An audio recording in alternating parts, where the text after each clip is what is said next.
Assalamualaikum warahmatullahi wabarakatuh. Selamat pagi anak-anak yang cerdas. Apa kabar hari ini? Ya, semoga semuanya dalam keadaan sehat walafiat sehingga bisa kembali belajar bersama dengan belajar.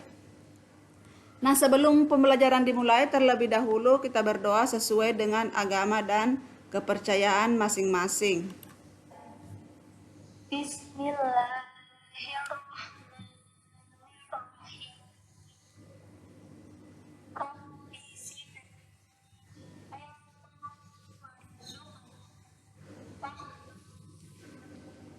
Iya, jadi alhamdulillah hari ini kita sudah memasuki pembelajaran 4. Jadi tema 7, subtema 2, pembelajaran 4. Namun sebelum memasuki materi pembelajaran, terlebih dahulu kita melihat tujuan pembelajaran yang akan dicapai pada hari ini setelah mengikuti pembelajaran.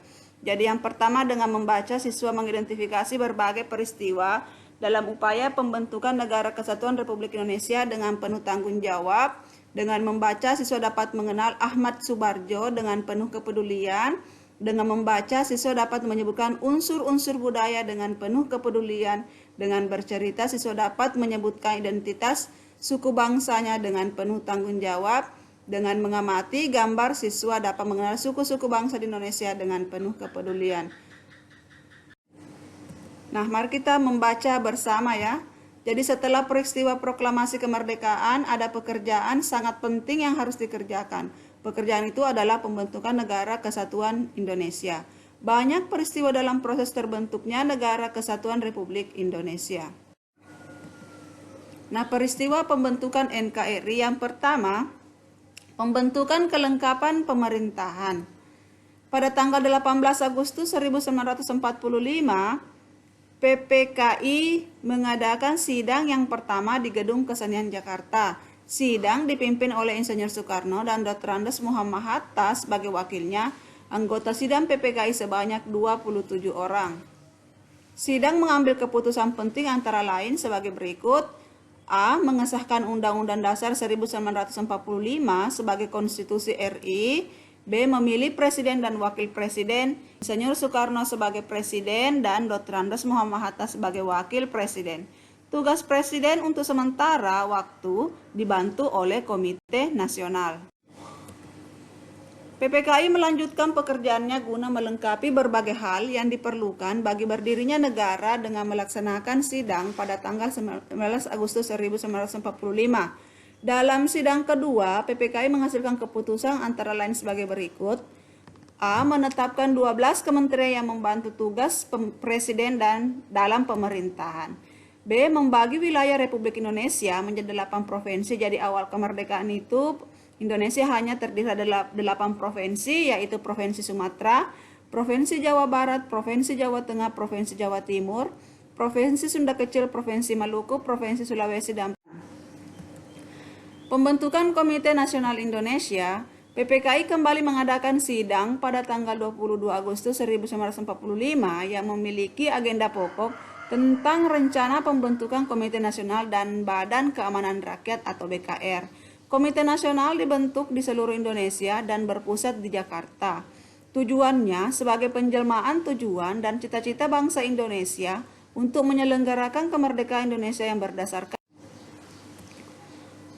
Pembentukan alat kelengkapan keamanan negara. Dalam rapat pleno PPKI pada tanggal 22 Agustus 1945 diputuskan pembentukan Badan Keamanan Rakyat atau BKR.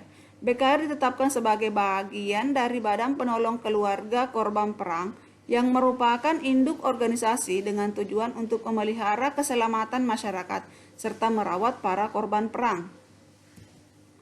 Perkembangan situasi negara makin membahayakan. Pimpinan negara menyadari bahwa sulit untuk mempertahankan negara dan kemerdekaan tanpa angkatan perang. Dalam kondisi seperti itu, pemerintah memanggil pensiunan Mayor KNIL Urip Sumoharjo dari Yogyakarta ke Jakarta dan diberi tugas membentuk tentara kebangsaan. Dengan maklumat pemerintah pada tanggal 5 Oktober 1945, terbentuklah organisasi ketentaraan yang bernama Tentara Keamanan Rakyat atau TKR. Pembentukan lembaga pemerintahan di seluruh daerah di Indonesia.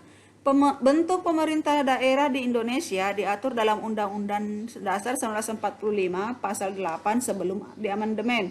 Pasal tersebut berbunyi, pembagian daerah Indonesia atas daerah besar dan daerah kecil dengan bentuk susunan pemerintahnya ditetapkan dengan undang-undang dengan memandang dan mengingat dasar musyawarah dalam sistem pemerintah negara dan hak-hak asal-usul dalam daerah-daerah yang bersifat istimewa.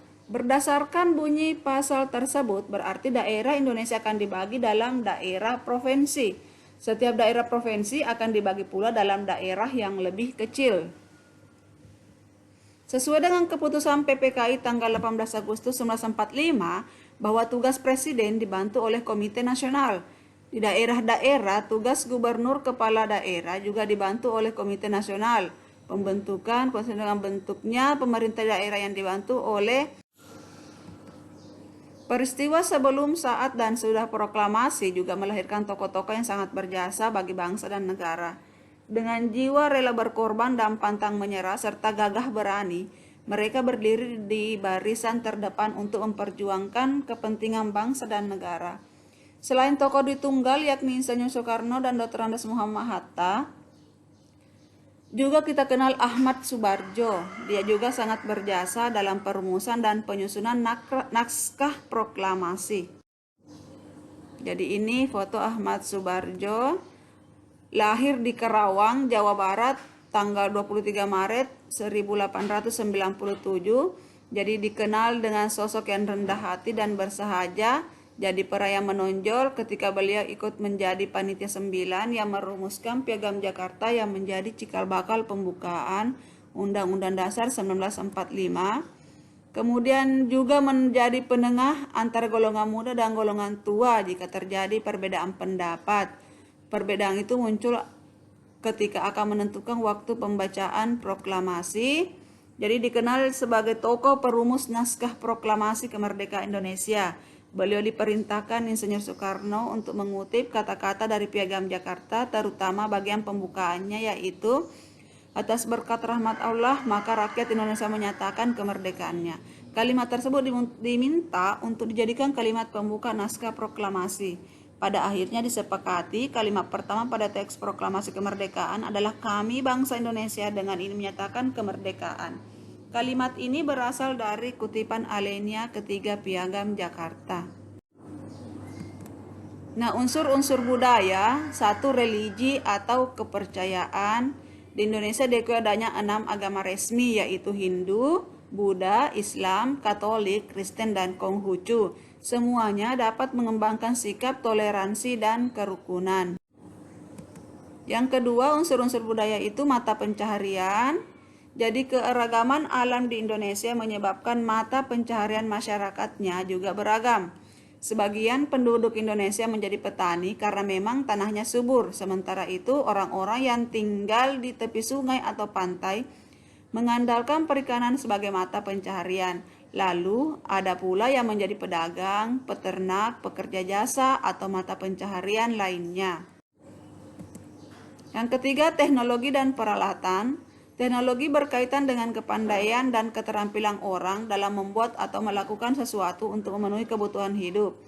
Teknologi bermula dari bentuk yang sangat sederhana, lalu berkembang terus sesuai dengan perkembangan dan kemajuan zaman. Selain itu, kebutuhan manusia mulai beragam. Teknologi yang sudah ada sejak zaman dulu hingga sekarang seperti teknologi dan peralatan senjata, wadah, alat angkut, tempat berlindung atau rumah, alat pembuat makanan dan minuman, serta pakaian dan perhiasan. Yang keempat, kesenian.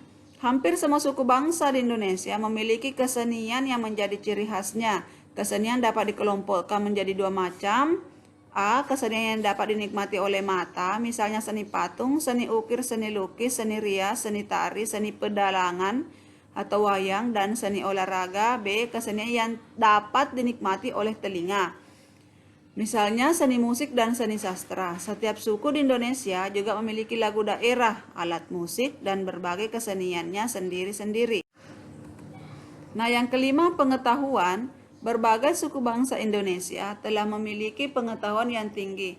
Pengetahuan ini mereka terapkan untuk mengatasi kesulitan-kesulitan hidup. Jadi pengetahuan itu antara lain tentang alam sekitar, flora fauna, bahan-bahan mentah, benda-benda di lingkungan alam, tubuh manusia, sifat dan kelakuan manusia serta pengetahuannya dan waktu. Sistem kemasyarakatan. Sistem kemasyarakatan adalah pola hidup yang menjadi kebiasaan dan dianut serta telah menjadi kebiasaan suatu masyarakat.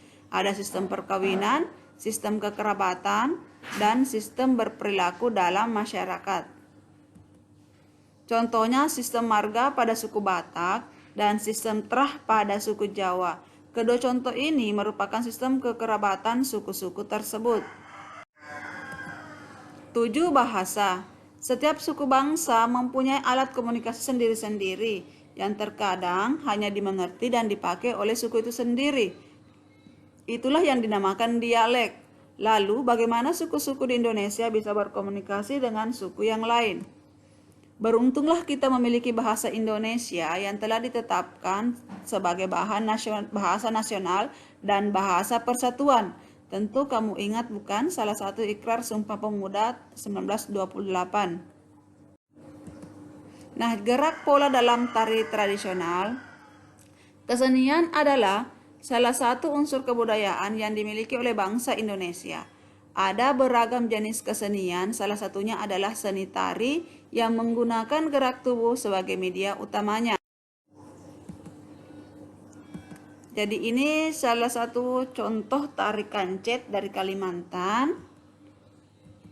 Ini tari cakalele dari Maluku. Jadi tari-tari daerah di atas bermakna tentang kepahlawanan. Tari kancet menggunakan pola lantai lurus ke samping, sedangkan tari cakalele menggunakan pola lantai melingkar. Nah, sebagai tugasnya pada pembelajaran kali ini adalah menuliskan nama suku. Jadi bebas untuk menentukan suku apa, misalnya suku Bugis, suku Makassar, suku Minang, suku apa. Kemudian kalian menentukan nama rumah adatnya apa, nama pakaian adatnya apa, nama senjata tradisionalnya, nama baju adat, nama tari tradisional. Nah, ini tugas kalian pada pagi hari ini. Nah, demikian ringkasan materi kali ini. Semoga bisa dipahami materinya dengan baik. Selamat belajar. Ingat untuk mengerjakan tugas tepat waktu. Biasakan untuk tetap menjaga kebersihan ya. Iya, gunakan masker jika keluar dari rumah. Demikian. Assalamualaikum warahmatullahi wabarakatuh.